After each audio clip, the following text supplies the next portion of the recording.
Então vamos lá. Sobre a exoneração do diretor-geral da Polícia Federal, Maurício Valeixo, Moro disse que ficou sabendo da saída dele pelo Diário Oficial da União e que não assinou o documento e que achou ofensivo. Algo, inclusive, que ele reforçou depois no Twitter. Sobre isso, Jair Bolsonaro disse que é dele a prerrogativa de exoneração do diretor-geral da Polícia Federal e que foi feita após conversas com Sérgio Moro e com Maurício Valeixo. Lembrando que a exoneração foi republicada no fim da tarde, sem a assinatura de Sérgio Moro. Augusto. Isso eu acho uma das questões, eu não vou dizer, são todas tão graves, eu não acho uma das mais graves, mas essa é bastante grave porque é uma divergência clara de versões e essa divergência de versões ela foi se alongando ao longo do dia. O que eu acho importante trazer aqui para o espectador? O fato do pedido de exoneração ter sido publicado e o ministro Sérgio Moro ter informado que ele só ficou sabendo de madrugada, muitas pessoas levantaram, pode haver aí um crime de falsidade ideológica porque o ministro não assinou, porque consta lá uma assinatura. Eu acho que isso é menos importante porque a assinatura digital é um procedimento relativamente burocrático. É óbvio que o ministro da Justiça teria que ter sido avisado. Isso é um fato, obviamente, concreto. Mas essa assinatura ou não do ministro Moro me chama menos atenção do que um dado, este sim, bastante importante, o a pedido. Por quê? Porque o presidente Bolsonaro, antes de saber o teor da manifestação do discurso do ex-ministro Sérgio Moro, publicou numa rede social a foto desse pedido de exoneração e ele grifou em amarelo o a pedido, já querendo dizer, olha, não fui eu que exonerei, ele que pediu para ser exonerado. E essa tônica, esse discurso diversas vezes voltou na disputa de versões de quem teria partido, então, essa iniciativa do afastamento de diretor-geral da Polícia Federal. Este é um fato que precisa ficar elucidado e muito provavelmente será elucidado com aquilo que eu acho de mais importante do ponto de vista de futuro, porque aqui o escândalo está posto. A partir de agora, o que teremos? E aqui eu tenho que fazer menção, agora uma menção bastante elogiosa com relação à rapidez da Procuradoria-Geral da República, do Procurador-Geral Augusto Aras, no pedido de instauração de inquérito feito. Pedido de instauração de inquérito feito poucas horas após as denúncias apresentadas por Sérgio Moro. Pedido de instauração de inquérito que consta com uma série de crimes, alguns que até eu acho, sinceramente, um pouco exagerados, mas a investigação vai começar e ela tem que ser rápida, isenta, transparente, porque é o que o Estado Democrático de Direito pede, é o que todos os cidadãos pedem, é o que a justiça quer e é o mínimo que a gente pode conseguir para começar a tentar endereçar esse assunto de uma forma mais normal do que essa. Porque se essa insegurança se tornar diária neste governo, eu temo pelo pior. E uma pergunta que fica no ar aqui também. Quem será o próximo ministro da Justiça? Imagine que a pessoa que aceitar esse cargo, ontem eu estava falando do abacaxi que o ministro da Saúde teve que aceitar, aceitando o cargo de ministro da Saúde no meio de uma pandemia. O próximo ministro da Justiça não é nem um abacaxi, é uma bomba atômica. Porque, queira ou não, indiretamente, diante das provas bastante substanciais de que tentava, sim, o presidente uma influência nas investigações da Polícia Federal, esse próximo ministro, de alguma forma, vai estar atrelado a essa possibilidade, sim, de ficar manchado por uma possível influência em investigações tão importantes. Então, o cenário é muito ruim. Seja qual for o desenrolar dessa história, infelizmente, a situação e a crise política, principalmente no meio de uma pandemia como essa, vai nos custar muitíssimo, muitíssimo caro. E aí fica também um complemento de informação. Celso de Mello será o relator desse pedido de inquérito da PGR junto ao Supremo Tribunal Federal. Caio, agora suas considerações. A celeridade da Procuradoria-Geral da República, de fato, tem que ser elogiada, né? Até porque a gente está diante de versões tão contraditórias entre si, né? Diametralmente opostas de um lado e de outro, que isso gera uma necessidade premente de esclarecimento da verdade. E até coisas que podem parecer menores, né, doutor, que podem parecer meras tecnicalidades, como é o caso de uma expressão no Diário Oficial da União, na verdade, eles vão nos auxiliar a descobrir, para além da legalidade, que já foi amplamente comentada aqui pelo meu debatedor, a questão moral. quem está mentindo, quem está faltando com a verdade.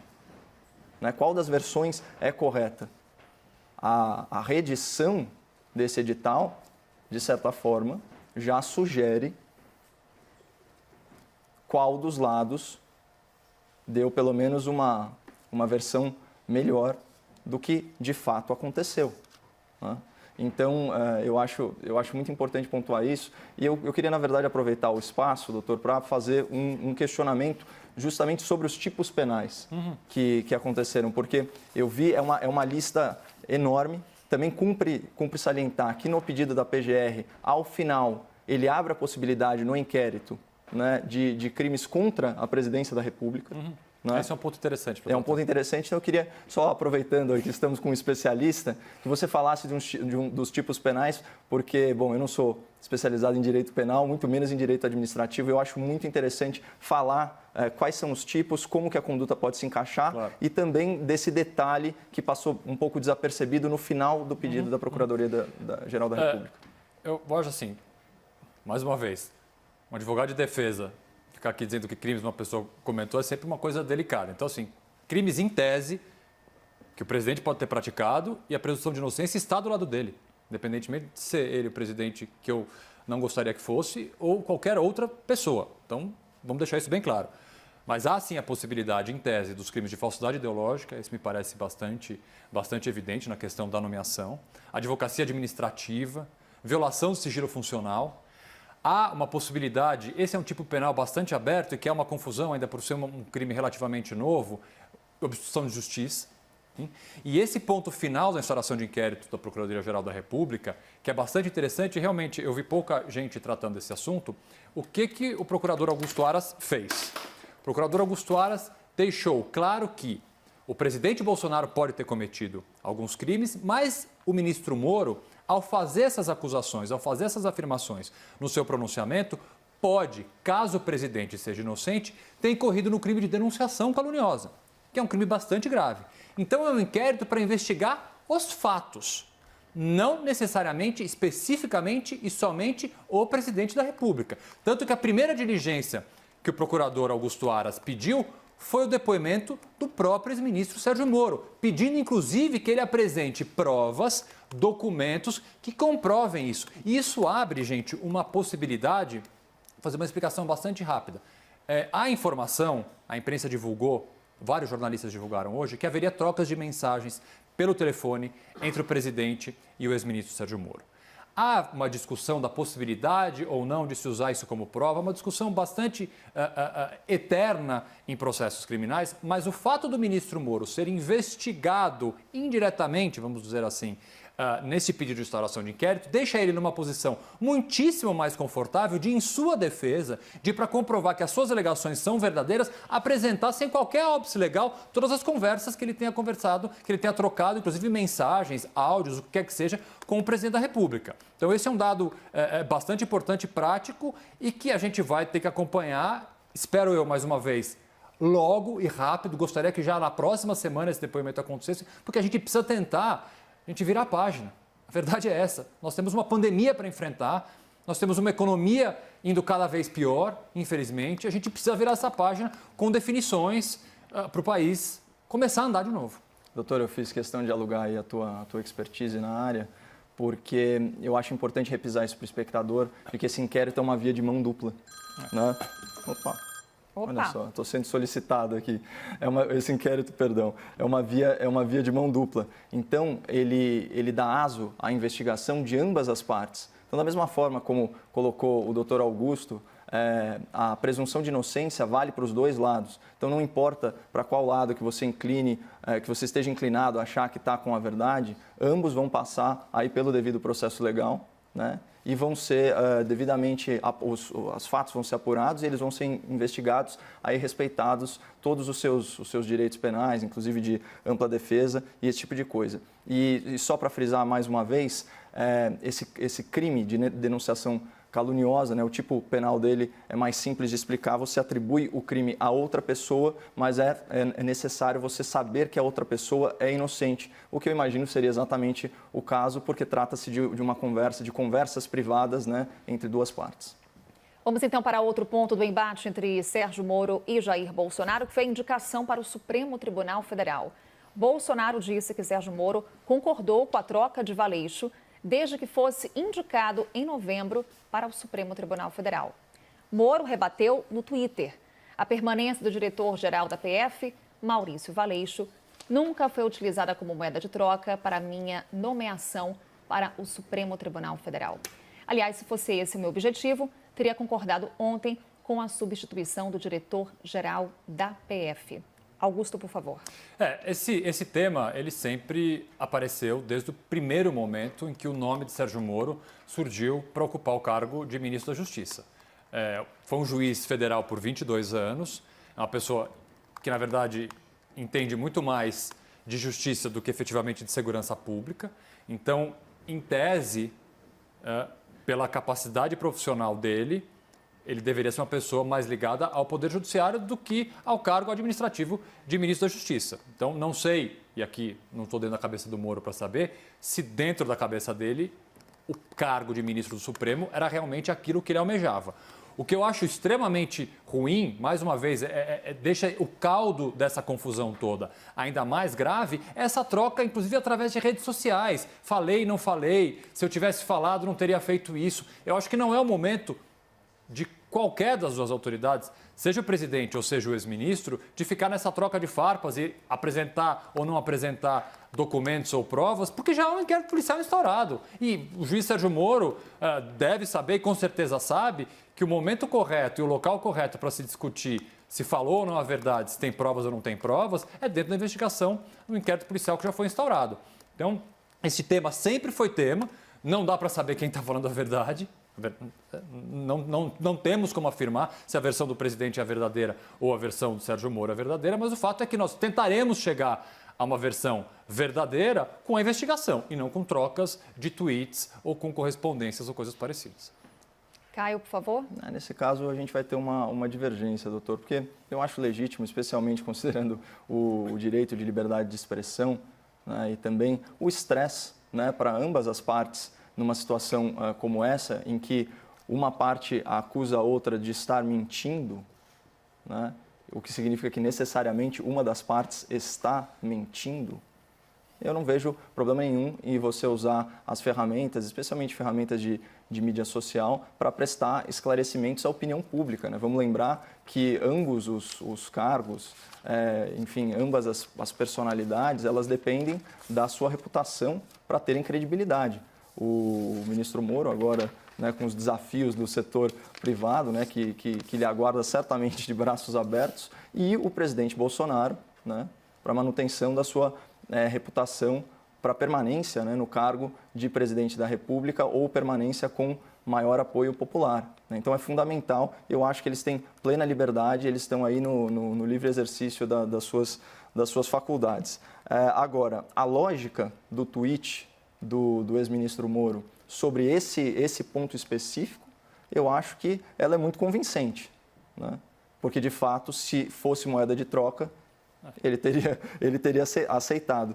E você vê que no pronunciamento do presidente Bolsonaro, ele procura a todo momento caracterizar o Moro como um homem vaidoso e, aqui estou lendo aspas praticamente, comprometido com o seu ego e consigo próprio, né?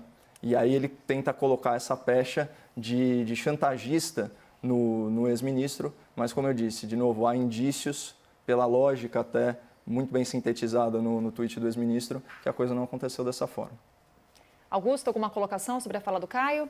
Não. Bem, então vamos responder a pergunta do grande debate de hoje. Como fica o governo Bolsonaro depois da saída de Sérgio Moro? Começa então agora com você, Caio. Nossa, pergunta dificílima, hein, Carol? Como fica o governo Bolsonaro? Eu vou retornar aí para o meu argumento inicial, né? A gente tem uma construção com alicerces rachados, né? Seja na questão da moralidade, que está em xeque, seja na questão do liberalismo, que está em xeque também, ainda mais numa época de pandemia que naturalmente o Estado intervém, né, para uma ajuda emergencial à sociedade, especialmente os mais vulneráveis, e isso cria oportunidade para excessos, né? A gente falou aqui de todos os excessos que a pandemia dá aso, né? Desde contratação sem licitação até avanços, né, nos direitos e garantias fundamentais, na liberdade do cidadão, literalmente, né? A gente vê cidadãos sendo presos aí em estados pelo Brasil. Enfim, é um mistério o que vai ser do governo ou do desgoverno, porque a gente comentou aqui da situação do ministro Paulo Guedes, né? Mas tem também vários outros ministros que devem estar se sentindo, né, numa grande encruzilhada moral. Porque o ministro Sérgio Moro, como ícone de combate à corrupção, ele dava um lastro ético para esse governo. As pessoas se sentiam mais seguras, sabendo que uma figura da monta do Sérgio Moro endossava politicamente, ainda que fazendo algumas concessões, já que política é a arte do possível, é diferente de um juízo num tribunal, né? São questões completamente distintas, dava o seu endosso político a esse governo. Isso agora cai por terra. Então, de certa forma, o governo ele tem que resgatar a sua moralidade. Vamos lembrar que esse tipo de crise, as crises morais, elas tendem a anteceder as crises econômicas. Quando o Brasil se tornou uma cleptocracia, né, isso antecedeu a derrocada econômica, o recorde de desemprego, de inflação, de juros e por aí vai. Então, me preocupa muito, obviamente, o futuro do Brasil e eu não arrisco dizer quais vão ser os próximos passos do governo. Augusto, por favor. Veja como, acho que essa frase nunca caiu tão bem. O Brasil não é para amadores. Nenhum roteirista mais criativo de séries em Los Angeles poderia prever o que aconteceu hoje, né? Da forma como aconteceu hoje. Eu que há poucos dias fiz uma afirmação ser contrário ao impeachment do presidente, principalmente por entender que o instrumento do impeachment não serve para a gente tirar aquele governante que a gente não concorda, que a gente faz oposição. Hoje tenho bastante dificuldade em imaginar uma saída para este governo. Bastante dificuldade. O presidente Bolsonaro perdeu um dos seus realmente maiores alicerces, corre o risco de perder outro, perdeu apoios importantíssimos dentro e fora do parlamento, está cada vez mais isolado. Isso eu falei por diversas vezes ao longo das últimas 2 semanas, o como me chamava a atenção e como me preocupava o isolamento do presidente Bolsonaro. Neste momento agora, esse isolamento chegou num nível de extrema preocupação. Já há, sim, movimentações agora muito mais robustas de um pedido de impeachment. Há, claramente, a possibilidade a ser investigada do presidente ter cometido crimes comuns no exercício do mandato. Então, me preocupa imensamente o futuro do nosso governo, o futuro do governo federal, principalmente porque todas as hipóteses que eu consigo imaginar, poucas delas eu consigo ver o presidente Bolsonaro chegando até 2022. Isso é muito preocupante. Vamos agora então às argumentações finais. Começamos com você, Caio. Bom, eu vou aproveitar então esses últimos momentos para destacar a hombridade, né, do ministro Moro. As atitudes dele, vamos lembrar, né, atitudes falam bem mais que palavras. Foi um verdadeiro tapa na cara de figuras como o senhor Rodrigo Maia, que o acusava de ser, abre aspas, um mero funcionário do Bolsonaro. Moro demonstrou muita integridade, desapego ao poder, porque ele abriu mão do poder por uma questão de princípio, né? Combinado não sai caro. Foi pactuado uma coisa com ele e com o povo brasileiro.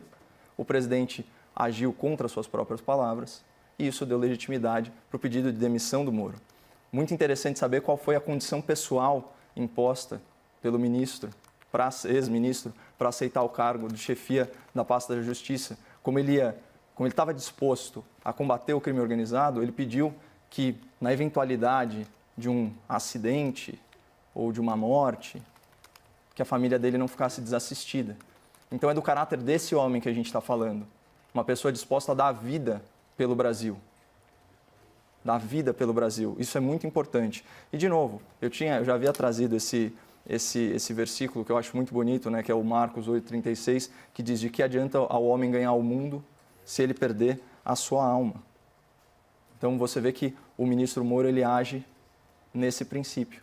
E é isso que a gente esperaria aí também do presidente da República, que infelizmente anda costurando toda a sorte de acordos perniciosos com as figuras mais lamentáveis da política nacional.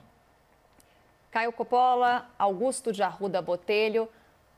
Você também, Augusto, agora com seus comentários finais. O presidente Jair Bolsonaro foi um deputado federal que em mais de 20 anos, através de seus 7 mandatos, nunca apresentou um projeto relevante no parlamento. Ele elogiou por mais de uma vez torturadores. Tem pronunciamentos e falas em que ficam demonstradas claramente as intenções e os arrobos autoritários dele e de outras pessoas ligadas à sua família.